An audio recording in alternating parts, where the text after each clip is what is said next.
السلام علیکم.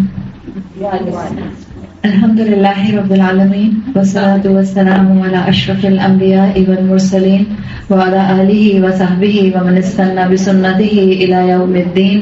اللہم اجعلنا منہم ومن الذین آمنوا وعملوا الصالحات وتواصوا بالحق وتواصوا بالصبر.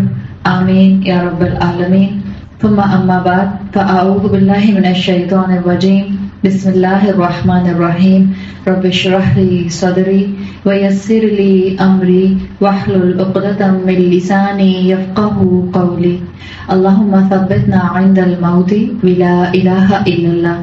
اے ہمارے اللہ، ہمیں ہماری موت پر کلمہ لا الہ الا اللہ پر ثابت قدم رکھے. آمین یا رب العالمین. الحمدللہ اللہ تعالیٰ نے زندگی دی اور ایک اور موقع دیا ہے کہ ہم یہاں بیٹھ کر کچھ اللہ کے کلام میں سے اچھی بات سیکھ سکیں. ٹاپک کیا تھا ہمارا؟ تصویر. تصویر کا ٹاپک ایسا ہے کہ بیسک چیز جو ہمارے ذہنوں میں فوراً سمجھ آ جاتی ہے نا کہ تصویر کیا ہوتی ہے. ایک تو تصویر اللہ کا ذکر ہے جو ہم زبان سے کر رہے ہوتے ہیں. الحمدللہ نو ڈاؤٹ کہ آپ تصویر کوئی بھی کریں، اور چاہے سبحان اللہ کہیں، چاہے لا الہ الا اللہ کہیں، چاہے اللہ اکبر کہیے، چاہے الحمدللہ کہیے، یہ جتنا آپ کی زبان تسبیح پڑھتی رہتی ہے اتنا زیادہ جو ہے آپ اللہ کے ساتھ اپنی عبادت میں کنٹینیوسلی اٹیچڈ رہتے ہیں. تسبیح کا معاملہ اور مسلمان کا معاملہ یہ دونوں بہت اسٹرانگلی کنیکٹڈ ہیں. اور خاص طور پہ تسبیحات میں اگر آپ اللہ کے رسول صلی اللہ علیہ وسلم کی احادیث دیکھیں، یا آپ صحابہ کے اقوال دیکھیں، یا آپ اپنے بزرگوں کی باتیں سنیں، تو وہ کہتے ہیں کہ ایک تسبیح ایسی ہے جو آپ کی زندگی کے اندر بہت تبدیلی لا سکتی ہے. اور وہ تسبیح وہ کہتے ہیں وہ استغفار کی تسبیح ہے. جیسے اگر آپ کو اپنی صحت میں برکت چاہیے تو اللہ سے استغفار کرتے رہیے. اگر آپ کو بارش چاہیے، قرآن میں آتا ہے کہ تم استغفار کرو. نوح علیہ السلام کی قوم سے کہا تھا استغفار کرو تو اللہ تم پر آسمان سے بارش برسائے گا اور زمین سے تمہارے پیروں میں سے رزق اگلے گا. کسی کو فائنینشیل پرابلم بھی آتی ہے اور اکثر لوگ پوچھتے ہیں کہ ہم فائنینشیل پرابلم میں کیا پڑھیں. بہترین تسبیح ہے آپ کی کہ آپ استغفار پڑھیے. جس کے پاس اولاد نہیں ہے اس کو اولاد چاہیے، وہ استغفار پڑھے. جس کے پاس اولاد ہے اور وہ اولاد کو فرما بردار بنانا چاہتا ہے، اپنا بھی اور اللہ کا بھی، وہ بھی استغفار پڑھے. تو ایک یہ تسبیح تو اپنے دن کے معمول میں ضرور شامل رکھیے. اس کے علاوہ وہ سب تسبیحات جو اللہ کے رسول صلی اللہ علیہ وسلم سے ثابت ہیں، جیسے صبح اور شام کی تسبیحات، صبح اور شام کی دعائیں، جو بھی دعائیں ہوتی ہیں وہ سب تسبیحات میں ہی آتی ہیں نا، ان سب کو زندگی میں شامل رکھیں. دیکھیں اللہ تعالیٰ نے جو انسان بنایا ہے، جب یہ انسان کسی چیز کی خواہش کرتا ہے تو پھر جب بہت زیادہ خواہش کرتا ہے تو کیا ہوتا ہے کہ وقت کے ساتھ ساتھ اس سے محبت کرنے لگ جاتا ہے. اور جب اس سے محبت کرنے لگ جاتا ہے تو دن رات اس کے بارے میں سوچتا ہے. آپ سوچیں کہ ایک آپ لڑکی تھی، جب آپ سے جتنے بھی خواتین یہاں بیٹھی، جب آپ کی شادی نہیں ہوئی تھی، آپ کو پتا چلا کہ آپ کی اماں نے آپ کا یا آپ نے خود پسند کر کے کسی کے ساتھ آپ کا رشتہ طے ہو گیا، تو خواہشات انسان ہونے کے ناطے بڑھتی ہیں نا. اور پھر وقت کے ساتھ ساتھ آپ کی افیلیشن ڈیولپ ہوتی ہے. اس کے بعد کیا ہوتا ہے کہ آپ کو محبت ہو جاتی ہے، اور اگر ابھی تک آپ کے 1-2 سال نہیں گزرے تو پھر آپ مستقل اپنے ہونے والے شوہر کے بارے میں سوچتے رہتے ہیں. صحیح؟ It's a general scenario about anything, any object, any personality. کوئی بھی ہستی، کوئی بھی چیز جس سے آپ محبت کریں گے اور بہت زیادہ محبت کریں گے، آپ اس کے بارے میں آپ سوچتے بھی رہیں گے اور وہ آپ کے نفس پر سوار رہے گا. ایک مومن کے لیے سب سے بڑھ کر اس کی زندگی میں جو اس کا اینکر ہوتا ہے، جو اس کا سوچنے سمجھنے کا محور ہوتا ہے، وہ اللہ کی ذات ہوتی ہے. اور اسی لیے اللہ تعالیٰ نے قرآن میں کہا ہے وَالَّذِينَ آمَنُوا أَشَدُّ حُبًّا لِلَّهِ. جو ایمان والے ہوتے ہیں، مسلمانوں کی بات نہیں ہو رہی، مسلمان تو سب ہوتے ہیں، مومن سب نہیں ہوتے ہیں. ہر کلمہ پڑھنے والا، لا الہ الا اللہ کہنے والا مسلمان ہوتا ہے، لیکن ہر صرف لا الہ کہنے والا جو ہے وہ مومن نہیں ہو سکتا. مومن بننے کے لیے کچھ کرائٹیریا ہوتے ہیں نا جو آپ کو پورا کرنا ہوتا ہے. تو جو مومن ہوتے ہیں وہ اللہ کی محبت میں شدید تر ہوتے ہیں. اور آپ قرآن میں دیکھیں تو آپ کو جنت میں جانے والوں کی جو صفت ملتی ہے والذاکرین والذاکرات، بہت ذکر کرنے والے مرد اور بہت ذکر کرنے والی عورتیں. تو اللہ تعالیٰ نے ان کے لیے کہا ہے اعد لہم جنات، اللہ نے ان کے لیے جنت یعنی کہ باغات تیار کیے ہیں. تو جنت پر جانے والوں کی صفت ہے، مومنین کی صفت ہے کہ وہ اٹھتے بیٹھتے اللہ کا ذکر کرتے ہیں. اور آپ اٹھتے بیٹھتے اللہ کا ذکر اسی وقت کر سکتے ہیں جب آپ کے نفس پر اللہ سوار ہوتا ہے، جب آپ کو اللہ یاد رہتا ہے، جب آپ اللہ کو بھول نہیں پاتے ہیں، جب آپ کی زندگی کے ڈیسیشنز اللہ کی مرضی کے مطابق ہو رہے ہوتے ہیں. تو آپ خوش ہوں یا آپ غم میں ہوں، آپ مصروف ہوں یا آپ فارغ ہوں، آپ کسی کام میں مصروف ہوں فزیکلی، تب بھی مینٹلی اور دل میں آپ اللہ کو سوچ رہے ہوتے ہیں. اور یہ صفت ہے ایمان والوں کی، یہ صفت ہے مومنین کی. تو اللہ نے یہ پوری کائنات جو بنائی ہے، اس پوری کائنات کا مقصد اللہ نے بتایا ہے کہ اس کا مقصد ہے تسبیح، اس کا مقصد ہے عبادت. جیسے آپ نے وہ آیت اکثر سنی ہے، اللہ تعالیٰ نے سورۃ الذاریات میں فرمایا وَمَا خَلَقْتُ الْجِنَّ وَالْإِنسَ إِلَّا لِيَعْبُدُونِ، میں نے نہیں پیدا کیا انسانوں اور جنوں کو مگر صرف اس مقصد سے کہ وہ میری عبادت کریں. اور عبادت کا مطلب یہی ہے کہ آپ اللہ کو ہر وقت یاد رکھیں. تسبیح کی ڈیفینیشن کیا ہوتی ہے؟ ایک تو تسبیح ہوتی ہے نا کہ ہم یا تو تسبیح پر پڑھ رہے ہوتے ہیں جو آپ کی روزری ہوتی ہے دانوں والی، یا آپ اپنے ہاتھوں پر پڑھ رہے ہوتے ہیں. اللہ کے رسول صلی اللہ علیہ وسلم اپنے دائیں ہاتھ پر تسبیح پڑھا کرتے تھے. بائیں ہاتھ پر بھی تسبیح نہیں پڑھی جاتی ہے، تسبیح دائیں ہاتھ پر پڑھی جاتی ہے. لیکن اس میں بہت ایکسٹریم پر جانے کی ضرورت نہیں ہے. اب یہ کہنا شروع کر دیں کہ جی جس نے تسبیح ہاتھ میں پکڑی ہوئی ہے وہ بدعت کر رہا ہے. بھئی اللہ کا بندہ ذکر تو کر رہا ہے نا اللہ کا، کرنے دو اس کو ذکر. اکثر ہوتا یہی ہے پریکٹیکلی اسپیکنگ کہ تسبیح میں آپ کو یاد رہتا ہے کہ آپ نے تسبیح کرنی ہے. اگر آپ باتوں میں انوالو بھی ہو جاتے ہیں تو بھی آپ دوبارہ سے دانا گرانا شروع کر دیتے ہیں جیسے آپ کی زبان رکتی ہے اپنی دنیاوی گفتگو سے. لیکن آپ دیکھیں آپ کہتے ہیں اچھا میں ہاتھوں میں تسبیح کروں گی تو بہت جلدی شیطان بھلا دیتا ہے. تو اگر آپ کو لگتا ہے کہ آپ تسبیح پکڑتی ہیں اور آپ کی ذکر کی کوالٹی بڑھ جاتی ہے تو آپ تسبیح پکڑ کر لیجیے. لیکن اصل چیز یہی ہے کہ آپ اللہ کو یاد رکھیں. ایک تو ہمارے ذہن میں تسبیح سے کانسیپٹ یہی آتا ہے کہ ہم سبحان اللہ پڑھیں، ہم الحمدللہ پڑھیں، ہم لا الہ الا اللہ پڑھیں. ایک تسبیح کا جو ڈیفینیشن ہے وہ کیا ہے؟ تسبیح کی ڈیفینیشن یہ ہے کہ اللہ کو اللہ کے مقام پر سٹیبل رکھنا، اللہ کو اسی ہستی کے حیثیت میں سمجھنا جس حیثیت میں اللہ ہے. عربی زبان میں تو تسبیح کا لفظ بنا ہے وہ بنا ہے سبح یسبح سے. اور سبح یسبح عربی زبان میں کہتے ہیں کسی چیز کا اپنے سرفیس پر فلوٹ کرتے رہنا. اللہ جو ہے ہم اپنی تسبیح کر کے اپنا ذکر کر کے یہ کنفیس کرتے ہیں کہ اللہ ہم مانتے ہیں کہ آپ پرفیکٹ ہیں. جیسے جب آپ کہتی ہیں سبحان اللہ، سبحان اللہ کا مطلب کیا ہوتا ہے؟ آپ اردو میں ترجمہ سبھی جانتے ہوں گے. سبحان اللہ کیا مطلب ہوتا ہے؟ اللہ پاک ہے، یہی کرتے ہیں نا. اللہ از پیور، آپ یہی سبحان اللہ کا ترجمہ کرتے ہیں. اللہ پاک ہے کا اب اگر آپ اپنے بچے سے، یہ بچہ بیٹھا ہے یہاں پہ مثال کے طور پہ، اس کی اماں اس کو کہتی ہے کہ بیٹا تم پڑھو اللہ کا ذکر کرو سبحان اللہ، اور بچہ پوچھتا ہے اس کی میننگز کیا ہے تو آپ کہتی ہیں اس کی میننگ ہے اللہ از پیور، اللہ پاک ہے. آپ کا بچہ ڈیفینیٹلی سوال کرے گا اگر اس کا ذہن کہیں اور بزی نہیں ہے کہ اللہ پاک ہے کا مطلب کیا ہے. کیا مطلب ہے کہ اللہ پیور ہے؟ کس چیز سے اللہ پاک ہے؟ سبحان اللہ جب میں کہتی ہوں تو میں پورا اس تسبیح کو انٹرنلائز کروں. اللہ کس چیز سے پاک ہے؟ اللہ ہر شارٹ کمنگ سے پاک ہے، اللہ ہر نقص سے پاک ہے، اللہ ہر ویکنس سے پاک ہے. اللہ وہ واحد ہستی ہے جس میں کسی قسم کا کوئی فلا نہیں ہے. فلالیس ہستی وہ اللہ ہے. جب آپ سبحان اللہ کہیں تو اب میں 1000 کے دانے صرف سبحان اللہ کہہ کے نہ گراتی رہوں بلکہ میں اس کو انٹرنلائز کروں. آپ ایک مرتبہ بھی سبحان اللہ کہتی ہیں اور سوچ سمجھ کے کہتی ہیں، اور جب آپ یہ سمجھتے ہوئے کہتی ہیں کہ اللہ سے بڑھ کر پرفیکٹ کوئی نہیں ہے، سو ڈیفینیٹلی اس کا آٹومیٹک نوشن یہ آتا ہے کہ میں امپرفیکٹ ہوں. یہی آتا ہے نا، میں امپرفیکٹ ہوں اور دنیا کا ہر انسان امپرفیکٹ ہے. جب آپ یہ مان جائیں گے کہ دنیا کا ہر انسان امپرفیکٹ ہے تو آپ دنیا کے انسانوں سے اوور ایکسپیکٹیشنز نہیں کریں گے. صرف اللہ میری ایکسپیکٹیشن پر پورا اتر سکتا ہے، کوئی انسان میری ایکسپیکٹیشن پر پورا نہیں اتر سکتا. تو تسبیح کو ایسے کرنا کہ آپ انٹرنلائز کر کے کریں، اور جب آپ کہیں کوئی بھی تسبیح کا لفظ، جب آپ کہتی ہیں اللہ اکبر، اللہ بڑا ہے، صرف زبان سے تسبیح نہیں کرنی، صرف مجھے دانے نہیں گرانے. اللہ اکبر کا مطلب کیا ہے؟ جب میں اپنے ورک پلیس پر ہوں تب بھی اللہ اکبر ہے، جب میں گھر میں ہوں تب بھی اللہ اکبر ہے، جب میں کسی میرج ہال میں ہوں تب بھی اللہ اکبر ہے، جب میں کسی شاپنگ پلازا میں ہوں تب بھی اللہ اکبر ہے، میں ویکیشنز میں ہوں تب بھی اللہ اکبر ہے. یہ چیز ہے سمجھنے کی. یہ تسبیح صرف زبان ہلانے کی چیز نہیں ہے. اللہ نے یہ پوری کائنات جو بنائی ہے، یہ پوری کائنات اور اس میں جتنی مخلوقات ہیں سب اللہ کی تسبیح کرتے ہیں.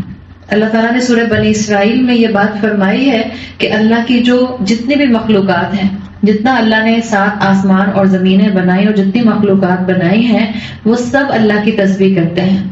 وَلَكِنْ لَا تَسْبِيحَهُمْ لَا تَفْقَهُونَ تَسْبِيحَهُمْ، لیکن تم ان کی تسبیح نہیں سمجھ سکتے ہو. آپ اور میں تو نہیں سمجھ سکتے کہ پہاڑ کیسے تسبیح کرتے ہیں. آپ اور تو میں نہیں سمجھ سکتے کہ جو درخت ہیں وہ کیسے تسبیح کرتے ہیں. دیکھیں، ایک تسبیح 2 طرح کی ہوتی ہے. ایک کہتے ہیں تسبیح قولی. قول کس کو کہتے ہیں؟ انگریزی میں ہم کہتے ہیں نا کوٹیشن. کوٹیشن قول سے ہی بنا ہے، عربی زبان کا لفظ ہے. کوٹیشن کا مطلب کیا ہوتا ہے کہ کسی کی کوئی سیئنگ. تسبیح قولی کیا ہے؟ جب میں زبان سے کہتی ہوں لا الہ الا اللہ، اللہ اکبر، الحمدللہ، سبحان اللہ، میں اپنی زبان سے اس کو آرٹیکولیٹ کر رہی ہوں. دس از تسبیح قولی. صحیح؟ ہم انسان تسبیح قولی کرتے ہیں. ایک ہوتی ہے تسبیح حالی، اپنے حال سے، اپنے کردار سے، اپنے ایکشنز کے ساتھ اللہ کی تسبیح کرنا. کائنات کا ایک طرح کا تسبیح کرنا ہم سب کو نظر آتا ہے. ہم میں سے ہر انسان اس کو آبزرو کرتا ہے. 2 طرح کی تسبیح ہوتی ہے نا، ایک ہوتی ہے قول سے اور ایک ہوتی ہے حال سے. کائنات کی کون سی تسبیح ہر انسان کو نظر آتی ہے؟ قول والی یا حال والی؟ حال والی نظر آتی ہے. سورج کا جو اپوائنٹڈ ٹائم ہے، جو پیٹرن ہے، جو سیٹ سسٹم ہے، وہ اسی آرگنائز سسٹم کو فالو کرتا ہے. تو آپ کو سورج ہو یا چاند ہو یا موسم ہو یا آپ کو سمندر کے جو ہیں وہ فزیکل لاز ہوں، یہ سب آپ کو پرفیکٹ نظر آتے ہیں. اور اس کائنات کی یہ پرفیکشن، ایون جو گریویٹیشنل فورس ہے، اس میں سائنٹسٹ کہتے ہیں کہ اگر ڈیسیمل کے آگے کے 2 ڈیجٹس بھی آگے پیچھے کر جائیں تو یہ کائنات اپنی جگہ پر اسٹیبل نہیں رہ سکتی ہے. اتنا پرفیکٹ اللہ تعالیٰ نے اس کائنات کو بنایا ہے. تو یہ کائنات اپنے حال سے آپ کو اللہ کی تسبیح کرتی ہوئی نظر آتی ہے. جس کے ذمہ اللہ نے جو کام لگا دیا ہے وہ اپنا کام کر رہے ہیں، اور کوئی اپنے کام میں کسی طرح کی نیگلیکٹ نہیں کرتا ہے. تو کائنات کا مجھے اور آپ کو تسبیح حالی تو نظر آتا ہے. ہم انسانوں کا زیادہ تر ان جنرل کون سی تسبیح کرتے ہوئے ہم زیادہ تر انسان آسانی سے نظر آتے ہیں؟ حالی یا قولی؟ ہم قولی میں زیادہ نظر آتے ہیں. ہم زیادہ تر آپ کو ہم آرام سے، آپ دیکھیں کسی کے گھر میں کوئی مشکل آتی ہے تو آیت کریمہ کا ختم کراتے ہیں. کسی کا انتقال ہوتا ہے تو پھر سب قرآن پڑھتے ہوئے نظر آ رہے ہوتے ہیں. کسی گھر میں شادی ہونے والی ہوتی ہے تو اس سے پہلے جو ہے وہ قرآن کا ختم ہو رہا ہوتا ہے یا درس ہو رہا ہوتا ہے. یہ سب تسبیح قولی ہے، زبان سے جو ہم تسبیح کرتے ہیں. صحیح؟ ہمارا تسبیح کے دانے گرانا، ہم تسبیح گرا رہے ہیں دانے، وہ ہم زبان سے اللہ کا ذکر کر رہے ہیں. ہم انسان زیادہ تر تسبیح قولی میں آپ کو اٹیچ نظر آتے ہیں. کائنات دونوں تسبیح کرتی ہے. اللہ نے کہا ہے لا تفقہون تسبیحہم، تم ان کی تسبیح نہیں سمجھ سکتے. آپ اللہ کے رسول صلی اللہ علیہ وسلم کے بارے میں جو کتابیں آئی ہیں آپ ان کو پڑھیں تو پتہ چلتا ہے کہ اللہ کے رسول صلی اللہ علیہ وسلم نے کئی مرتبہ پتھروں کا، چٹانوں کا سبحان اللہ کہنا سنا. آپ نے کئی مرتبہ درختوں کا سبحان اللہ کہنا سنا. آپ صلی اللہ علیہ وسلم نے کھانے کا اللہ کا ذکر کرنا سنا. آپ نے ان کی تسبیح سنی. اور آپ صلی اللہ علیہ وسلم کے ٹائم پہ تقریباً 23 ڈفرینٹ صحابہ سے یہ روایت آتی ہے، یہ حدیث آتی ہے، کیونکہ ایک پوری صحابہ کی جماعت نے آبزرو کیا تھا. And it's a very obvious miracle of رسول اللہ صلی اللہ علیہ وسلم، جو کہ آپ کو مختلف احادیث کی کتابوں میں، اور آپ کی جو کتاب ہے دلائل النبوہ، اس کے اندر آپ کو مختلف 23 صحابہ سے ملتا ہے. اللہ کے رسول صلی اللہ علیہ وسلم جب مدینہ آئے تھے تو جو مسجد کا ایریا بنا تھا وہیں پر ایک درخت تھا کھجور کا، جس کے پاس جسے ٹیک لگا کر آپ جو ہے وہ خطبہ دیا کرتے تھے. اور جب وقت کے ساتھ ساتھ مسلمان بڑھنے لگ گئے تو صحابہ نے اللہ کے رسول صلی اللہ علیہ وسلم کے لیے اسی مسجد میں ایک ممبر بنا دیا تھا، ایک ہائی پیڈسٹل بنا دیا تھا، plate form, raised plate form, جس کے اوپر بیٹھ کر، جس پہ کھڑے ہو کر آپ خطبہ دیا کرتے تھے. تو جب وہ ممبر بن گیا آپ صلی اللہ علیہ وسلم کا تو ڈیفینیٹلی آپ اس درخت سے ہٹ گئے، اور جب آپ اپنے ممبر پر کھڑے ہو کر خطبہ دینے کے لیے پہنچے تو اس درخت نے رونا شروع کر دیا. اور 23 مختلف صحابہ سے یہ حدیث آتی ہے کہ وہ درخت بالکل ویسے رویا جیسے کہ انسان روتے ہیں.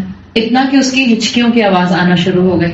تو اللہ کے رسول اپنے ممبر سے اترے اور آپ نے اس درخت کے پاس آ کے اس پر ہاتھ رکھا اور اس کے بعد وہ درخت چپ کر گیا. پھر آپ صلی اللہ علیہ وسلم نے صحابہ کو بتایا کہ اگر میں اس کے پاس آ کے اس کو چپ نہ کراتا تو یہ قیامت تک ایسے ہی روتا رہتا. اس لیے کہ اور پھر اللہ کے رسول نے وجہ بتائی کہ یہ کیوں رو رہا ہے. اللہ کے رسول نے بتایا کہ یہ درخت جس کے پاس کھڑے ہو کر میں تم لوگوں کو تعلیم دیا کرتا تھا، یہ اس علم کو مس کر رہا ہے اور یہ میری پریزنس کو مس کر رہا ہے، کیونکہ آپ اسے ٹیک بھی لگایا کرتے تھے. تو اللہ کے رسول صلی اللہ علیہ وسلم نے کئی مرتبہ چٹانوں کا، پتھروں کا، کنکریوں کا جو ہے تسبیح کرنا سنا. ایون آپ احادیث میں پڑھیں تو آپ کو پتا چلتا ہے کہ آپ کو ایک چٹان جو تھی وہ سلام بھی کیا کرتی تھی. And these are facts. اس میں آپ کو اور مجھے کوئی اپولوجیٹک ہونے کی ضرورت نہیں ہے. اللہ کے رسول اللہ کے وہ خاص بندے تھے صلی اللہ علیہ وسلم جن کو اللہ تعالیٰ نے بہت سی چیزوں کی آبزرویشن کرائی. اللہ اپنے انبیاء اور رسولوں کو ایکسٹرا آرڈینری مشاہدے کراتا تھا تاکہ ان کے اندر جو کنوکشن آئے وہ اس کنوکشن کو اپنی قوم کے لوگوں کے اندر، اپنی امت کے لوگوں کے اندر فلٹر ڈاؤن کر سکیں. تو یہ آپ کو کائنات کا تسبیح حالی تو نظر آتا ہے، لیکن ہر اللہ کی مخلوق، چاہے وہ چاند ہے، سورج ہے، پرندے ہیں، کچھ بھی ہے، وہ سب کے سب اللہ کی تسبیح کر رہے ہیں. کیسے کرتے ہیں آپ کو اور مجھے سمجھ نہیں آتی. ہم انسانوں کا معاملہ یہ ہے کہ ہم انسان اپنے قول سے اللہ کی تسبیح آسانی سے کر لیتے ہیں، اپنے کردار سے، اپنی پرسنالٹی سے، اپنی شخصیت سے ویسے اللہ کی تسبیح نہیں کر رہے ہوتے.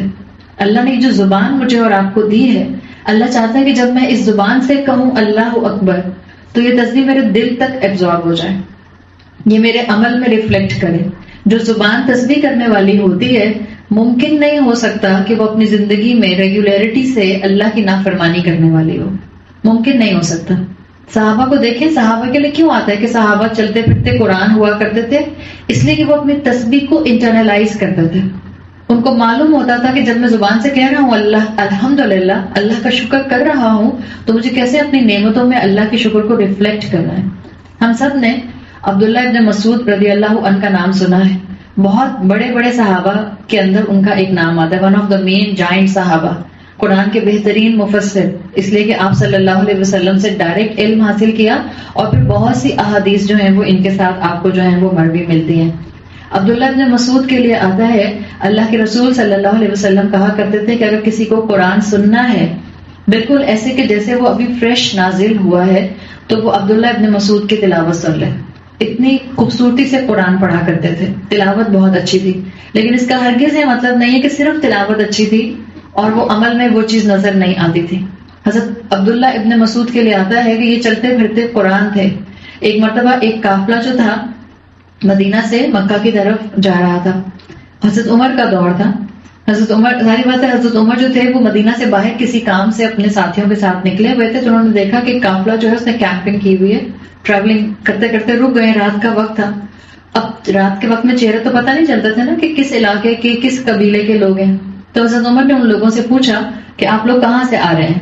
تو یہ جو قافلے کے لوگ تھے جنہوں نے کانورسیشن کی حضرت عمر کے ساتھ، انہوں نے جواب حضرت عمر کو ایسے دیا کہ یہ قرآن کی ٹرمینالوجی استعمال کر رہے تھے.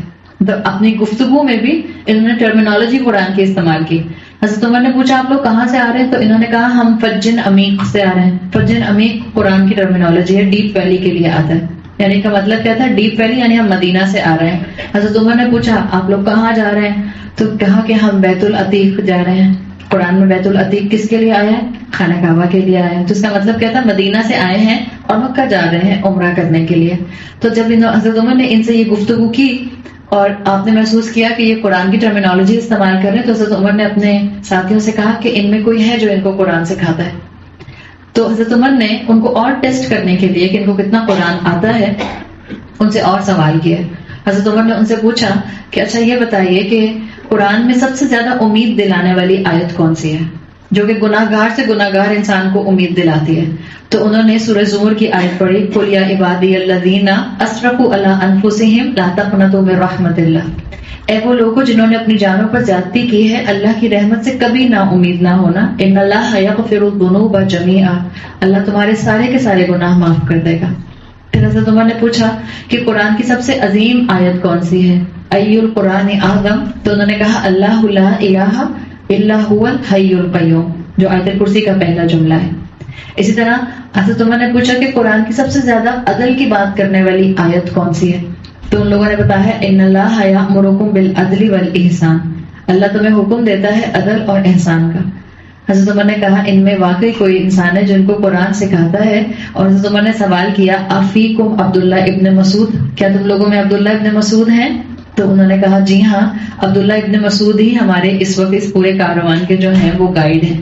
حضرت عمر نے ان کو ڈھونڈا اور پھر ان کے پاس جا کے بیٹھ گئے۔ حضرت عبداللہ ابن مسعود وہی شخص ہیں جن کو حضرت عمر نے ہی کوفہ میں اپوائنٹ کیا تھا ایز اے گورنر، اور حضرت عبداللہ ابن مسعود کے جانے کے چند دن بعد ہی کوفہ جو تھا وہ مدینۃ القرآن کہلانے لگ گیا تھا۔ کیوں؟ اس لیے کہ عبداللہ ابن مسعود نے اپنے علم کو اپنے تک نہیں رکھا بلکہ اس کو فلٹر ڈاؤن کیا۔ آپ دیکھیں آپ کی سراؤنڈنگ میں ایک انسان ہوتا ہے جو قرآن سے جڑ جاتا ہے، جس کی تسبیح اس کی زندگی میں ریفلیکٹ کرتی ہے، آپ کو اس کی زندگی میں صرف وہ ریفلیکشن نظر نہیں آتا بلکہ اس کے آس پاس کے لوگوں کے اوپر بھی وہ امپیکٹ ضرور آتا ہے۔ اب آپ کو اور مجھے دیکھنے کی ضرورت ہے کہ میری اور آپ کی جو تسبیح ہے وہ آپ کی اور میرے پرسنالٹیز پر، ہمارے ڈیلنگز پر اور ہمارے آس پاس کے لوگوں پر کتنا امپیکٹ کر رہی ہے۔ اگر اس چیز کو ہم سمجھ جائیں گے تو ہم تسبیح کا اصل مفہوم سمجھ جائیں گے، اور یہی مقصد ہے تسبیح دینے کا۔ یہ عبداللہ ابن مسعود وہی شخص ہیں جو کہ پہلے انسان تھے جنہوں نے پبلک میں قرآن تلاوت کیا تھا۔ آپ سوچیں، چلیں آپ ایک سین امیجن کریں۔ الحمدللہ بہت سے لوگ اس وقت حج کر کے جو ہیں وہ واپس آ رہے ہیں، ہم لوگ عمرے کے لیے آتے جاتے رہتے ہیں۔ آپ امیجن کریں اس وقت خانہ کعبہ کو، اور آپ اس سین کو اپنے ذہن میں لے کر آئیں کہ آپ کتنی مرتبہ بھی گئے ہوں حرم، لیکن جس وقت آپ پہلی مرتبہ حرم کے قریب ہونا شروع ہوتے ہیں اور جیسے ہی آپ صحن میں داخل ہوتے ہیں، اب تو خیر بہت دیر میں نظر آتا ہے، پہلے تو بہت جلدی نظر آنا شروع ہو جاتا تھا، اور خاص طور پہ اگر آپ عبدالعزیز باب عبدالعزیز سے جانا شروع ہوتے تھے تو بہت دور سے آپ کو خانہ کعبہ پر نظر پڑنے لگ جاتی تھی۔ اب تو اب یہ جو نئی ایکسٹینشن ہوئی ہے، آپ کو اندازہ ہوا ہوگا کہ اب کافی اندر جا کے پھر آپ کو خانہ کعبہ نظر آنا شروع ہوتا ہے۔ لیکن میں چاہ رہی ہوں آپ اس فیلنگ کو ذرا امیجن کریں کہ آپ حرم میں انٹر ہو رہے ہیں اور آپ کو وہ کالی دیواریں، وہ کالا کرٹن جو ہے یا وہ کالا کپڑا جو ہے حرم کا وہ نظر آنا شروع ہو رہا ہے۔ کس طرح سے جب وہ نظر آتا ہے انسان جو ہے وہ اپنے ایموشنز پر کنٹرول نہیں کر سکتا۔ آپ جب اس کے قریب پہنچتے ہیں، آپ اسے لپٹ کے دعا کرتے ہیں، اور جتنے دن آپ وہاں رہتے ہیں آپ کا دل چاہتا ہے کہ میں اس پورے کیوبیکل کے بالکل سامنے بیٹھ کر جو ہوں قرآن پڑھوں، اور جتنا وقت اس کے سامنے گزار سکتی ہوں اس کیوب کے سامنے میں ٹائم گزاروں۔ ایسا ہی ہوتا ہے نا۔ آج الحمدللہ اس حرم کے صحن کے اندر اس کے سامنے بیٹھ کر کوئی قرآن کی تلاوت کرتا ہے، کوئی روک سکتا ہے اس کو؟ کوئی بھی نہیں روکتا، بلکہ یہ تو بہت ہی خوشی کی بات اور بہت ہی آنر کی بات سمجھی جاتی ہے۔ آپ امیجن کریں آج سے 1450 سال پہلے کا وقت، جس میں وہ وقت تھا کہ جب مسلمان جو تھے وہ اسلام لانے کے اوپر اتنے زیادہ پرسیکیوٹ کیے جا رہے تھے کہ بعض لوگوں کے جسموں کی جو چربی تھی وہ صرف اور صرف کوئلہ رکھنے کی وجہ سے پگھل گئی تھی۔ بعض لوگوں کے سینوں کے اوپر ایسے بڑے بڑے سلیبز، آئرن سلیبز یا بہت بڑے راک سلیب رکھے گئے کہ جس کی وجہ سے سارا دن وہ اس ہیٹ میں پڑے رہتے تھے۔ بلال رضی اللہ عنہ، یہ وہی وقت تھا جس میں ماں باپ اپنے اولاد کو اپنے گھروں سے نکال دیتے تھے صرف اس بات پہ کہ وہ لا الہ الا اللہ محمد رسول اللہ کہہ رہے ہیں۔ اور یہی وہ وقت تھا جس میں مسلمان، وہ جو ایک آپ نے سنا ہوگا ایک چھوٹا سا انسٹیٹیوشن مکہ میں بنا تھا شروع میں، جب اللہ کے رسول پر بالکل بیسک لوگ ایمان لائے تھے، 10-15 لوگ، دارالارقم کے نام سے ایک جگہ تھی جہاں مسلمان چھپ کر عبادت کیا کرتے تھے۔ اللہ کی قولی عبادت ہوتی تھی، سب اللہ کا ذکر کرتے تھے۔ اللہ کے رسول بھی اس وقت جو ہیں وہ اوپن تبلیغ اتنی زیادہ نہیں کر رہے تھے، اس لیے کہ آپ کو حکم نہیں ہوا تھا ابھی۔ سب مسلمان اپنی عبادت اپنے اپنے طریقے پہ چھپ چھپ کے کرتے تھے۔ قولی عبادت ہو رہی تھی، اگر عبادت نہیں ہو رہی تھی تو اپنے حال سے ابھی نہیں ہو رہی تھی۔ حرم میں کھلم کھلا جو ہے کوئی بیٹھ کے قرآن نہیں پڑھتا تھا۔ ایسے وقت میں حضرت عمر نہیں، جن کے لیے آپ کہتے ہیں کہ بہت ہی مسلمانوں میں سب سے زیادہ کریجیس انسان، حضرت ابو بکر نہیں جو کہ قریش کے نوبل مین میں آتے ہیں، حضرت عثمان رضی اللہ عنہ نہیں، حضرت علی نہیں، پبلکلی جس نے بلند آواز میں پہلی مرتبہ حرم کے میدان میں، حرم کے صحن میں کھڑے ہو کر قرآن پڑھا، وہ عبداللہ ابن مسعود تھے۔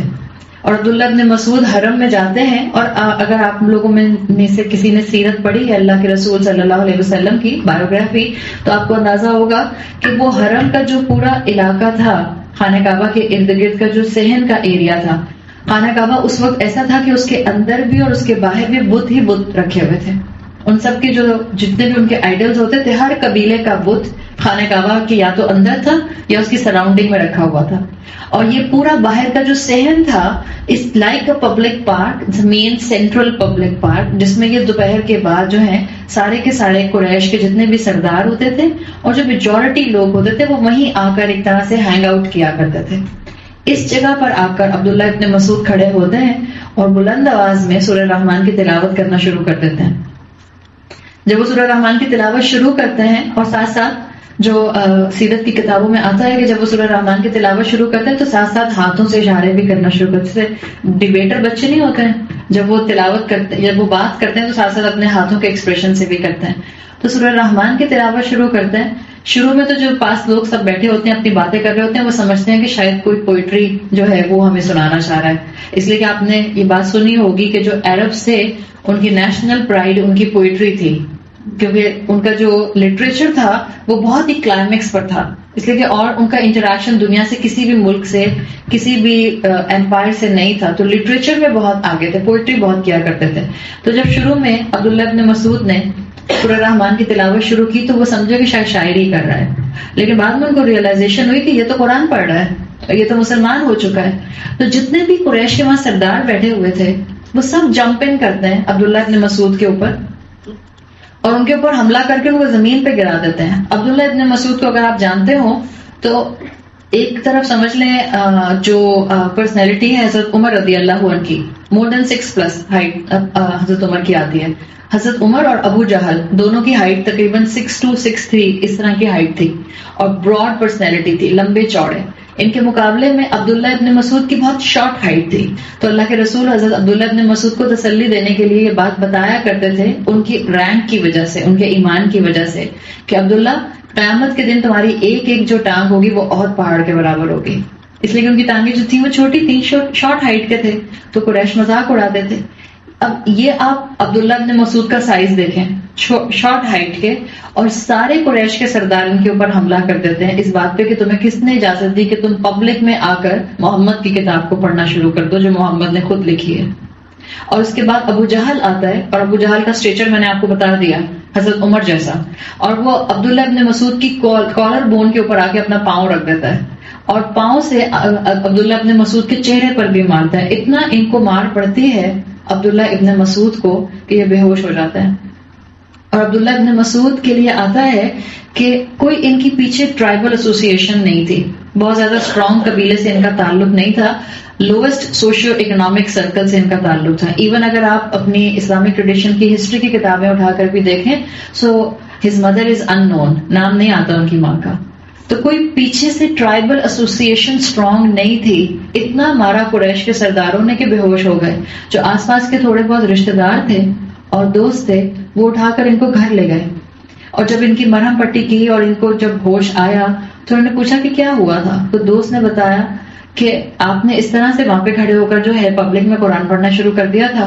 قریش کے سرداروں کو غصہ آیا اور ابو جہل نے اپنے ساتھیوں کے ساتھ مل کر آپ کو جو ہے وہ اس حالت تک پہنچا دیا. اس پر عبداللہ ابن مسعود نے کہا کہ اللہ کی قسم میں پھر جاؤں گا اور پھر وہاں جا کر اللہ کا کلام جو ہے میں اسی طرح بلند آواز میں پڑھوں گا. آپ سوچیں ہم ہوتے تو ہم کیا کرتے؟ آج تو حرم میں بیٹھ کے قرآن پڑھنا ایک آنر ہے، وہ وقت آنر کا نہیں تھا، وہ سٹینڈ لینے کا وقت تھا. یہ جو عبداللہ ابن مسعود نے وہاں کھڑے ہو کر قرآن پڑھا وہ تسبیح قولی تھی، تسبیح حالی بھی تھی ساتھ ساتھ. صرف تسبیح قولی نہیں تھی، زبان سے پڑھنا قولی تھی، اور اس مقام میں ان سرکمسٹانسز میں پڑھنا وہ تسبیح حالی تھی.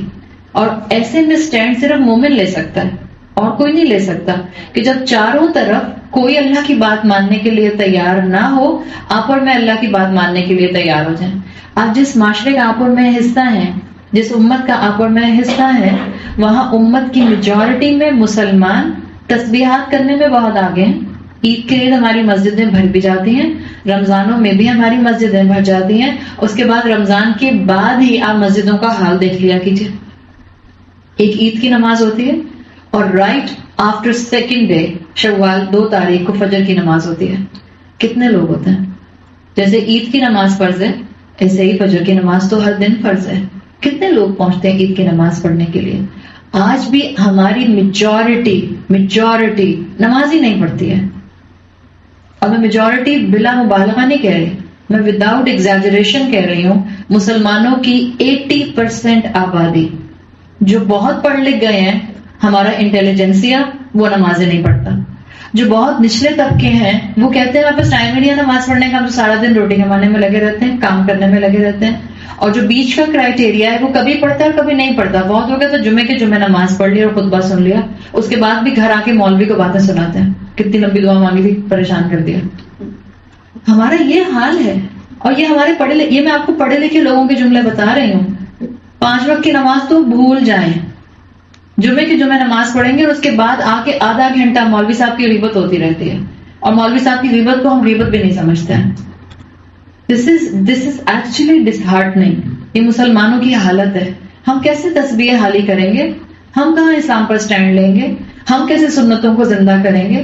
ہمارے لیے تو ذکر کرنا آسان ہے. آپ ہم سے 1.25 لاکھ کی تسبیح کرا لیجئے, 1.25 لاکھ کا ختم کروا لیجئے ہم سے آیت کریمہ کا, ہم سب تیار ہو جائیں گے اور بہت اچھے ڈریس کوڈ میں بھی آئیں گے. سب اچھا سا وائٹ ڈریس پہنیں گے, پرلز کا سیٹ نکال کے پہنیں گے اور یا ڈائمنڈس نکال کے پہنیں گے, اور پھر میچنگ قسم کے جو ہے ساتھ میں اپنے اس کے اینکلیٹس بھی پہنیں گے اور بریسلیٹس بھی پہنیں گے, اور پھر خوب تیار ہو کے آ کے بیٹھیں گے.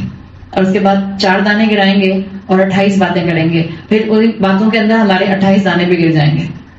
دس از شیملیس ایکچولی. ہم نے تسبیح کا مذاق بنا لیا ہے. ہم کس کو ناراض کرنے کے لیے اپنی زندگی میں تسبیح کا دھوکہ دے رہے ہیں. ہم زبان سے کہتے ہیں اللہ اکبر ہر نماز میں, لیکن ہماری زندگی کے معاملات میں کبھی خاندان اکبر ہو جاتا ہے, کبھی اولاد اکبر ہو جاتی ہے, اور کبھی معاشرہ اکبر ہو جاتا ہے. عبداللہ ابن مسعود کی ہمت, یہ ہمت تھی ان کی تسبیح حالی. اور اللہ مجھ سے اور آپ سے یہی ایکسپیکٹ کرتا ہے کہ آپ اور میں صرف زبان سے کلمہ پڑھنے والے لوگ نہ ہوں, آپ اور میں اپنے حال سے بھی اس کلمے کے تقاضے پورے کریں. آج معاشرہ سنتوں کو زندہ کرنے میں نہیں لگا ہوا.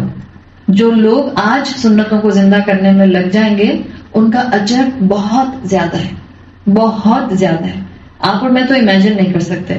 اور یہ بات بتائیں, 1450 سال پہلے جس ٹائم میں عبداللہ ابن مسعود نے کھڑے ہو کر قرآن کی تلاوت کی اور ان کو ناپسندیدہ حد تک سمجھا گیا اور مارا بھی گیا, کیا آج دنیا کو دیکھیے, اپنے کرنٹ حالات کو دیکھیے, دنیا کے سارے سسٹمز کے اوپر نظر ڈالیں اور دنیا کے جو اس وقت سارے ایشوز چل رہے ہیں ان کو اپنے سامنے رکھیے. کیا آج اسلام پر عمل کرنا, اور ایسے عمل کرنا جس میں آپ ادخلوا فی السلم کافہ کی تصویر بن جائیں, کم ان اسلام کمپلیٹلی, اسلام میں پورے کے پورے داخل ہو جاؤ, کیا یہ کرنے پر آپ کو ہارٹ پھول پہنائے جائیں گے؟ کیا آپ کے لیے جو ہے وہ اسٹینڈنگ اوویشن ہوگا؟ آپ دین کے اوپر کام کرنا اور عمل کرنا شروع کریں گے تو لوگ آپ کی تعریف کرنا شروع کر دیں گے. لوگ تو کہیں گے بہت ایکسٹریمسٹ ہو گئی.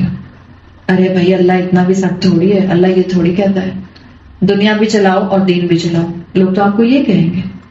لیکن اللہ قرآن میں جب کہتا ہے ادخلوا فی السلم کافہ, تو اس کی ڈیفینیشن میں تو پھر یہ آتا ہے کہ آپ کو اپنی زندگی کے ہر ایسپیکٹ میں اللہ کی بات کو شامل کرنا ہے اور کرنا پڑے گا.